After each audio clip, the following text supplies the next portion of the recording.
Warning. This episode will be a trigger warning, so I advise you to skip if you're not comfortable with talks of self harm and all of that.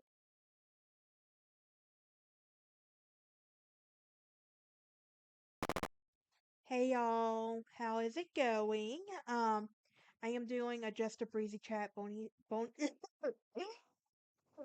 I can't talk for some reason. Okay, as I said, I am doing a just a breezy chat bonus episode. If you're new here, hit that like button, ring that bell for notifications. Also, please subscribe. Also, a few things. I have a special. I am working on season 8 now. I've just got the content and stuff, everything outlined for season 8. I'm starting season 9 as well. So some of these topics are coming very easily to me. Some of them are not. But I figure when I'll know when I know. That's all I can promise you guys. But um, this today we're going to be talking about my journey that started with my mental health, and this started when I was around 13 and when I really began to suffer from anxiety. It's not a secret I suffer from anxiety. I am an introvert and I'm a homebody. And social and crowds make me really, really nervous. And everything. And I'll be honest with you, I just hate people. Like my crowds, like I can't people every time. And I have a social battery that wears out and everything. And I'm convinced that if I didn't have to go to work and make money, I would stay at home most of the time. I'm very convinced on that one, and everything. But yeah, but my mental health journey started when I was about 13, and this is when I really began to suffer with anxiety. And I was already being bullied in middle school for the way I smelled and the way I spoke and everything.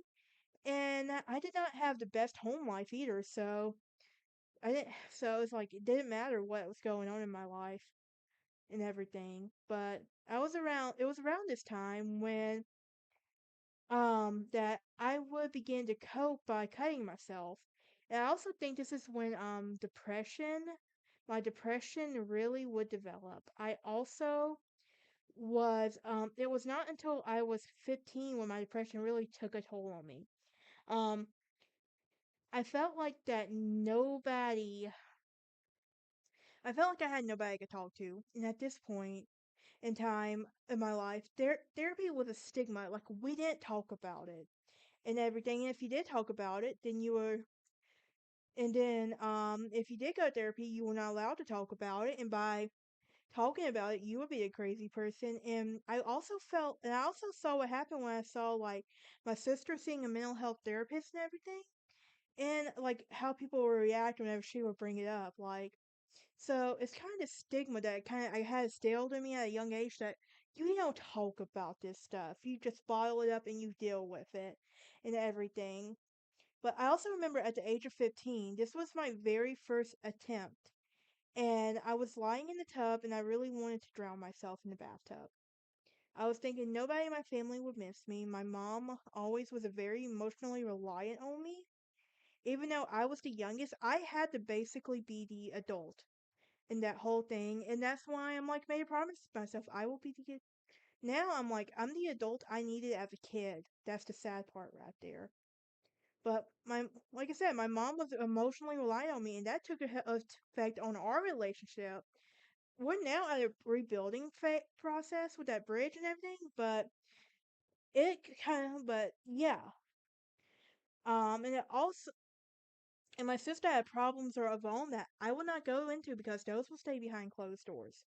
Now, I was also taught at a young age that you did not cry. It made you weak and everything. I know most people leave a note, but I did not want to leave a note. I wanted my family to wonder why I did it. Nope, nobody, they didn't know. It's like they were also caught up in themselves to realize I was actually going through something. And again, we did not talk about this kind of stuff. The second time, I was 18. I was staring at myself in the mirror. My stepdad and his mistress were living with us. I have so much internal pain, and I had quit cutting. And keep in mind, I had quit cutting myself years ago when this all came into my mind just to do it. I was so terrible that night, and I felt like Cinderella. Like I could do everything, and it was never enough. Nothing I ever did was good enough for my stepdad. My mom was still emotionally reliant on me, and I couldn't take it anymore. I was drowning in my own area sea of emotions, and I felt like I had nobody I could turn to. And I felt that I was trapped in my own prison. And at that point, I had already lost my faith in God, and I remember staring at that blade and wanting to just end it then and there. Yeah. Ooh, not think I was gonna get emotional on that one. But let's just jump forward 3 years later. This was my last attempt, and I was 21, couch surfing. And this was before I ended up joining campus ministries that following January. So I was just going to take a bunch of pills and end it that night. I was in a bad headspace mentally and emotionally that I was at rock bottom. I felt so lost, confused with everything in my life that I just couldn't take it anymore. I really couldn't. That's the sad thing right there. But I am proud to say that it's been 7 years since the fateful night, almost fateful night, and I haven't attempted yet. Do I still struggle with depression and anxiety? Yes. I will always struggle with depression and anxiety. It's better now, but I've been doing the whole therapy thing, focusing on my mental health and myself.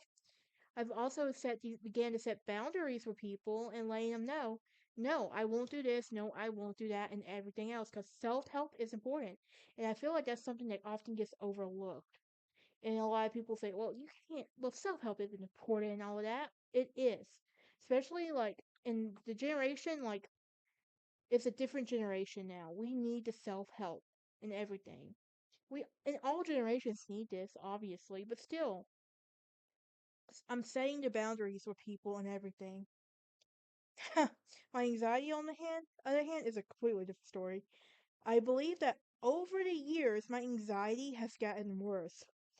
I am an introvert, and like I said, I have a lot of social anxiety, so I can only people so long from like I won't be back in my bubble. Like I have a little bubble that I'm so comfortable with. It's not even funny. Um, I also hate having to people. Y'all know what I'm trying to say. Yeah. But I'm also happy to say that therapy is not a stigma anymore as much as it used to be, and I believe that therapy is super important in everything. So, and that honestly, a lot of us need therapy at the end of the day. But that is it for this episode. I will see y'all next time. Y'all have a great day.